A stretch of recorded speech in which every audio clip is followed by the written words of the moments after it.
여러분, 이제야 조립 PC를 좀 사보려는데 갑자기 AMD APU와 인텔 11세대 CPU는 가격이 엄청 오르고 있죠. 그래픽카드가 좀 안정되나 싶었는데 이번에는 CPU 쪽이 난리가 났습니다. 오늘은 이런 사태가 벌어진 이유에 대해서 한번 알아보도록 하겠습니다.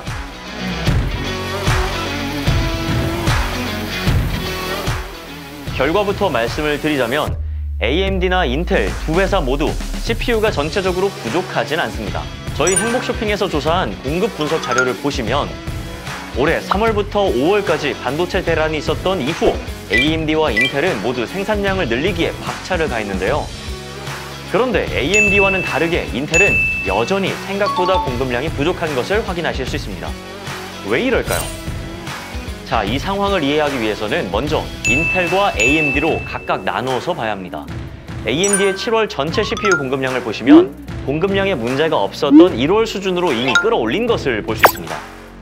하지만 1월에는 CPU와 APU의 공급이 전반적으로 고른 분위기였다면 5월 이후부터는 CPU 공급은 정상 수준으로 끌어올렸지만 APU 공급은 여전히 턱없이 부족한 상황이죠.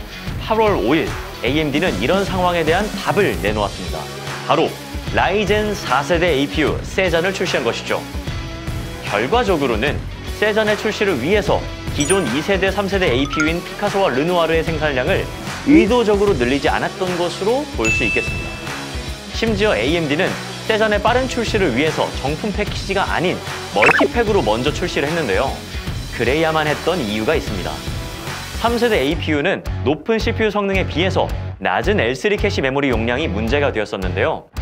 속사정을 살펴보면 3세대 APU 라이젠 7의 경우 옥타코어를 사용했음에도 L3 캐시가 겨우 8메가밖에 되지 않았습니다. 이 때문에 소비자들은 3세대 CPU의 L3 캐시가 32메가나 나왔던 것에 비하면 르누아르의 L3 캐시는 겨우 4분의 1밖에 되지 않아서 외장 그래픽카드나 고성능 장치를 사용할 때는 성능 저하 우려가 발생할 수 있다고 문제를 제기한 건데요. 이 점을 보완하기 위해서 AMD는 APU의 중고급 라인 라이젠 5와 라이젠 7의 L3 캐시 용량을 무려 2배나 늘려서 출시했습니다. 자, 아무튼 세잔의 출시로 빠르면 9월 초부터는 AMD APU 쪽 공급난은 완전히 해결될 것으로 보이는데요. 자, 다음은 인텔입니다. 사실 인텔은 지난번에 AMD에게 큰 수모를 겪었었죠.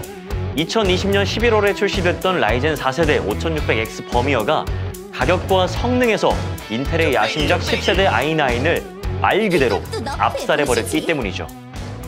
복수의 칼날을 갈던 인텔, AMD에 맞서서 2021년 3월 11세대 데스크탑용 프로세서인 로켓레이크를 출시했습니다. 하지만 전작인 10세대와 비교해서 IPC가 약 12% 상승한 정도에 멈춘 로켓레이크는 결국 버미어를 누르지 못했죠.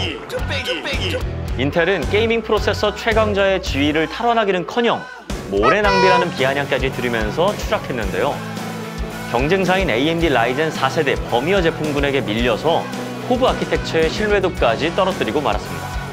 AMD와의 경쟁에서 치명타를 입은 인텔은 현재까지도 CPU 시장 주도권 싸움에서 계속해서 밀리는 모습을 보여주고 있는데요. 인텔은 이런 어려움을 벗어나고자 기존 CPU 방식과는 전혀 다른 빅리틀 구조로의 변화를 예고하면서 4세대 CPU 코드명 일명 엘더레이크의 출시를 밝혔습니다. 최초 보도된 엘더레이크의 출시일은 2022년 1분기로 알려졌으나 모 매체에 따르면 올해죠. 2021년 10월 25일에서 11월 19일 사이에 출시할 수도 있다고 합니다. 인텔은 엘더레이크 조기 출시를 위해서 기존 생산 계획을 모두 변경할 수밖에 없었던 것으로 보입니다. 기존 10세대, 11세대 생산과 공급에 집중하던 역량을 엘더레이크 출시 일정을 맞추기 위해서 이쪽에 온통 쏟아붓고 있으니 자연스럽게 기존 세대 상품의 공급이 줄어들 수밖에 없겠죠. 게다가 엎친 데 덮친 격으로 굵직굵직한 공급 이슈까지 더해지면서 결국 가격도 예상보다 더 올라가게 된 거죠.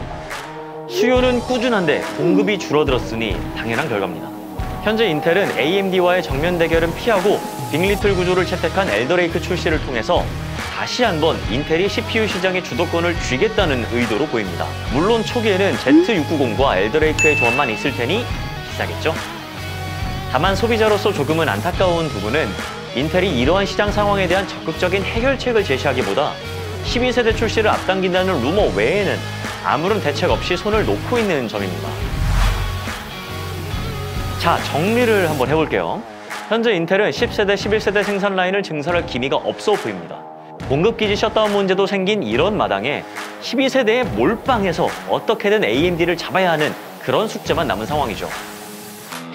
이에 비해서 AMD는 상당히 유리한 포지션에 있는 것 같습니다. 인텔의 플래그십 i9을 박살낸 버미어가 든든하게 버티고 있으니까요. 하지만 부자는 망해도 3년을 간다고 했죠. 인텔의 추격을 간과해서는 안 될 것 같습니다. 오늘 준비한 소식은 여기까지입니다.